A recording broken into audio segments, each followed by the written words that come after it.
राम मंदिर ट्रस्ट के महासचिव और सबसे शक्तिशाली माने जाने वाले चंपत राय चढ़ावा चोरी के मामले में बुरी तरह फंसते नजर आ रहे हैं और उनके करीबी लोग ही उनसे दूरी बनाते हुए दिख रहे हैं। खुद मुख्यमंत्री योगी आदित्यनाथ कल शुक्रवार को अयोध्या आ रहे हैं, लेकिन प्रशासन ने चंपत राय को उनकी अगवानी करने से मना कर दिया है और इतना ही नहीं, उनको सीएम के कार्यक्रम के आसपास फटकने से भी मना कर दिया है। योगी आदित्यनाथ कल अयोध्या में एक धार्मिक कार्यक्रम में आ रहे हैं। यहाँ वो जैन समाज के पंच कल्याणक में शामिल होंगे और एक मंदिर का लोकार्पण करेंगे। योगी जी अयोध्या में आएंगे तो स्वाभाविक ही है कि राम जन्मभूमि आकर रामलला का दर्शन पूजन भी करेंगे। आमतौर पर ऐसी परंपरा रही है कि जब भी सीएम या कोई बड़ी हस्ती रामलला के दर्शन पूजन के लिए आते हैं तो मंदिर ट्रस्ट से जुड़े खास लोग उनकी अगवानी करते हैं, जिनमें प्रशासक गोपाल राव और महासचिव चंपत राय प्रमुख रूप से शामिल होते हैं।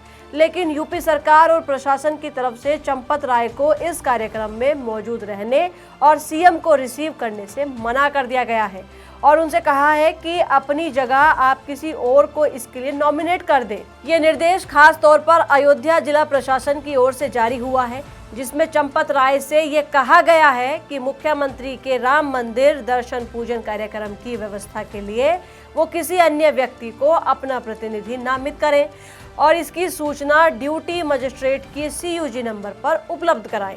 जबकि इससे पहले राम मंदिर में जो भी VIP आते थे, उन सबकी अगवानी में चंपत राय जरूर मौजूद रहा करते थे।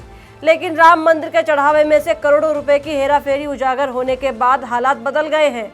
इस मामले के कारण राम मंदिर ट्रस्ट के साथ RSS और सरकार की भी किरकिरी हो रही है। इस चढ़ावा चोरी की खबर तब चर्चा में आई थी जब समाजवादी पार्टी के अध्यक्ष अखिलेश यादव ने 7 जुलाई को ये ट्वीट किया था। समस्त विश्व में भगवान राम के उपासकों के लिए ये एक बेहद संवेदनशील समाचार है कि राम मंदिर के चढ़ावे के करोड़ों की रकम गायब पाई गई है। ये मंदिर ट्रस्ट के लिए अत्यंत शर्मनाक स्थिति है। कोई भी सफाई देने के लिए सामने नहीं आना चाहता है।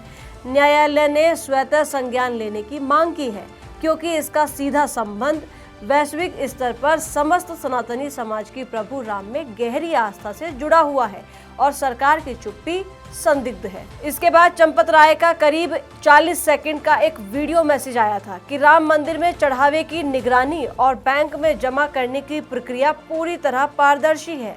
इसमें किसी भी किस्म की अनियमितता नहीं मिली है। उन्होंने कहा कि राम मंदिर ट्रस्ट का नियमित इंटरनल ऑडिट चल रहा है। इसमें ट्रस्ट और भारतीय स्टेट बैंक के प्रतिनिधि शामिल हैं। अब तक ऑडिट में कोई उल्लेखनीय बात सामने नहीं आई है, लेकिन इस सफाई पर किसी ने भरोसा नहीं किया। इस बीच चंपत राय के ड्राइवर रहे राम शंकर उर्फ टिन्नू यादव के बारे में ये खबर आई कि वो चढ़ावा चोरी का सरगना है और वो रामलला के दरबार में आने वाले दान और चढ़ावे की चोरी में शामिल है। एक हिंदूवादी नेता संतोष दुबे ने आरोप लगाया है कि जो टिन्नू यादव कुछ साल पहले ही गाड़ी चलाता था, उसके पास अब करोड़ों संपत्ति, 60 कमरों का आलीशान घर, लग्जरी गाड़ियां कहां से आई। उनका आरोप है कि टिन्नू यादव ने करोड़ों रुपए की संपत्ति जमा कर ली है। हालांकि टिन्नू यादव ने सफाई दी है कि ये संपत्ति उसकी पुश्तैनी संपत्ति है। वो जब मंदिर से नहीं जुड़ा था, उससे पहले ये जमीनें और प्रॉपर्टी उसके पास है।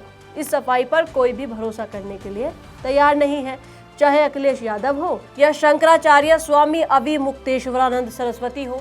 सबका निशाना चंपत राय है। चंपत राय पर निशाना इसलिए भी साधा जा रहा है क्योंकि वो राम मंदिर ट्रस्ट के महासचिव हैं और मंदिर के सारे इंतजाम उनकी ही जिम्मेदारी है।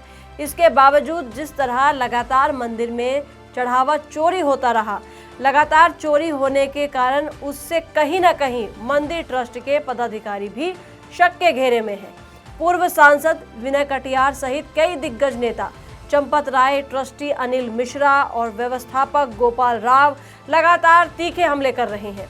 इस मामले की जांच के लिए योगी सरकार ने जो 3 सदस्यों की SIT बनाई है, उसने भी चंपत राय से बहुत लंबी पूछताछ की है, जिसमें मंदिर की व्यवस्था, दान की रकम गिनने और बैंक में जमा करने की प्रक्रिया के साथ ये भी पूछा गया कि जो श्रद्धालु कीमती सामान और ज्वेलरी दान करते हैं, उनका रिकॉर्ड कैसे रखा जाता है उन्हें कहां जमा किया जाता है।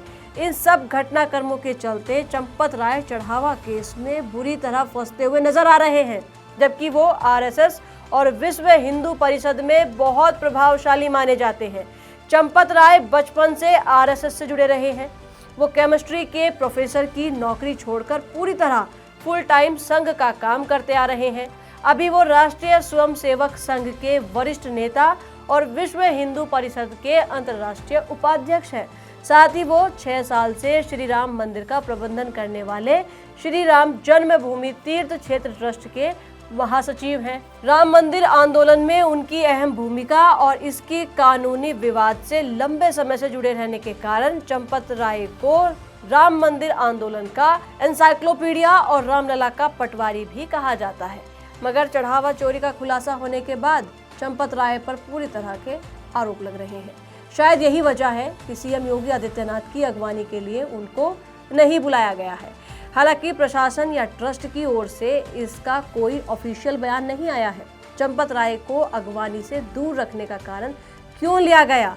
बहरहाल ये घटना, ये आदेश ये जरूर बता रहा है कि चढ़ावा चोरी के आरोप पर उत्तर प्रदेश सरकार बहुत गंभीर है और जिस तरह से एसआईटी ने चंपत राय जैसे शक्तिशाली व्यक्ति से पूछताछ की, उससे ये भी लग रहा है कि शक के दायरे से कोई भी बाहर नहीं है, चाहे वो चंपत राय हो या फिर कोई और हस्ती हो।